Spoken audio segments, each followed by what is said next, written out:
Ok, so này là kia sau cùng một video thứ mấy hay video thứ này nhằm chọn trai đầm lệ vì cần lực một tiết được trong cả pra macOS chẳng miền suggestion try mình tên là phải đánh nhận full video để tông mới Mac cả pra Mac hay nhằm ở con trai mình tên sầm lập cả tu sân hay vì bàn chui nhà thằng kia chẳng ngày nắng nhằm chọn trai đầm lệ cần lực một tiết để sao lại nắng macOS cứ cái update thứ mấy chẳng macOS thứ mấy là cái trên trongក្រៅគេនេះគឺ macOS Ventura ដែល version 13.1.0.1 តែអ្វីដែលសំខាន់ដែលខ្ញុំចង់ចែករំលែកថ្ងៃហ្នឹងគឺអ្នកទាំងអស់គ្នាខ្ញុំបង្ហាញពីមុខងារហ្នឹងឲ្យអ្នកគ្នាមើលនេះកុំ iPad ខ្ញុំនិងកុំព្យូទ័រខ្ញុំផ្សេងគ្នាអត់មានប្រើ external monitor ភ្ជាប់មកទេអញ្ចឹងឥឡូវហ្នឹងខ្ញុំកំពុងប្រើកម្មវិធីនេះយ៉ាអញ្ចឹងខ្ញុំម៉ៅខ្ញុំនេះយ៉ាខ្ញុំអាចអូសឥឡូវខ្ញុំនៅលើនេះខ្ញុំអាចអូសវាចូលមកក្រោមវានឹងឆ្លងចូលមកក្នុងiPad ផងខ្ញុំដូចថាខ្ញុំអត់មានប្រើដៃទេខ្ញុំប្រើម៉ៅនេះដើម្បីអូសវាឃើញវាដំណើរការហើយមិនត្រឹមតែម៉ៅដើរទេសូម្បីតែ keyboard ក៏ដំណើរការដែរហើយខ្ញុំចុចលើនេះសិនមើលសិនអូខេឥឡូវខ្ញុំចុចលើនេះមួយlinking យ៉ាហើយខ្ញុំចុចលើនេះឃើញ keyboard ក៏ដំណើរការនៅលើនេះដែរឥឡូវខ្ញុំចូលទៅក្នុងSafari ហើយអ្នកទាំងគ្នាមើលនៅគឺឃើញនេះនៅលើ Mac នៅលើ iPad ទេមិនមែននៅលើកុំព្យូទ័រទេព្រោះពីរហ្នឹងគឺផ្សេងគ្នាឥឡូវខ្ញុំចុចមកខាងលើគឺខ្ញុំអាចបង្ហាញហើយបើខ្ញុំ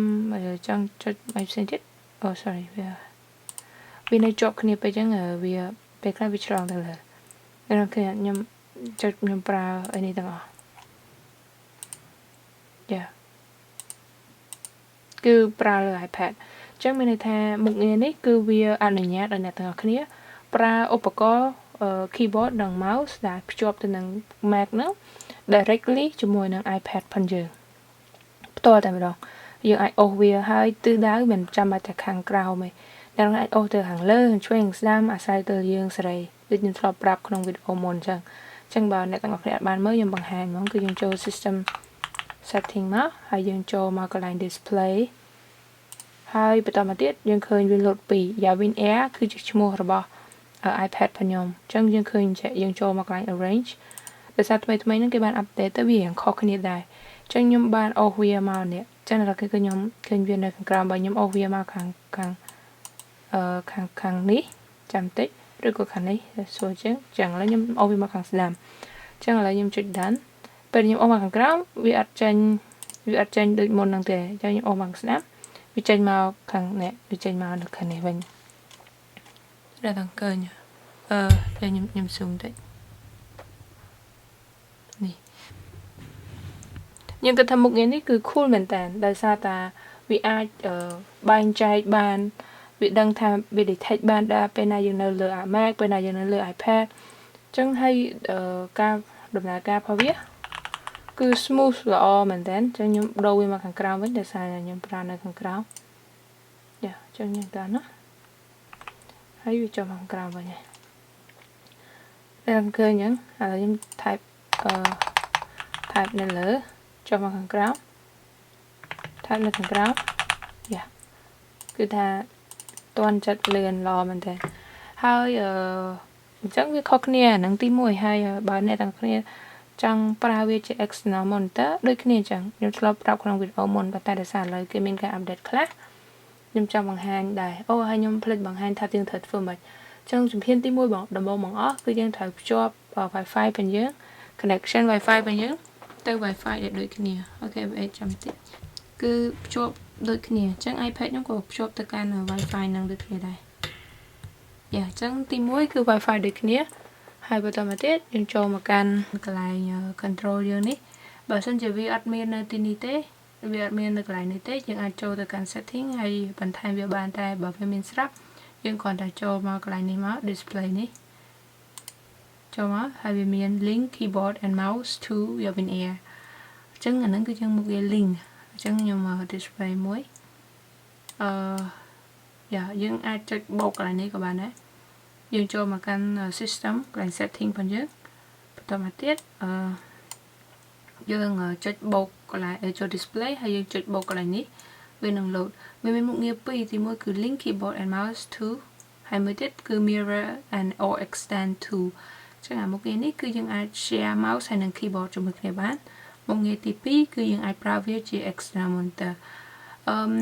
ở đây nhóm chua bật tè năng cứ thay bên khác VR rồi hay thuê nó nhưng mà update cho nhóm dừng không thay vì admin bản hà là nhóm chặt tam pra một nghĩa tí là thằng mới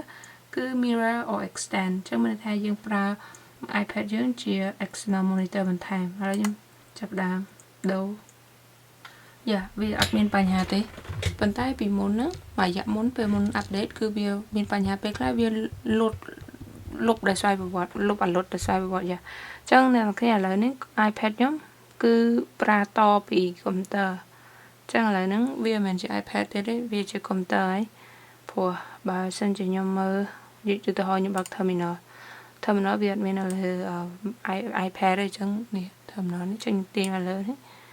dạ hay setting này có chỉ setting vào ở computer đây chẳng là lấy những ai ở này bàn dạ ok hai bàn time nó bây giờ là cái pra một nghe link mouse hay là keyboard nó mình tâm tại VR dạ đây chụp bài nhà để nhầm chụp bật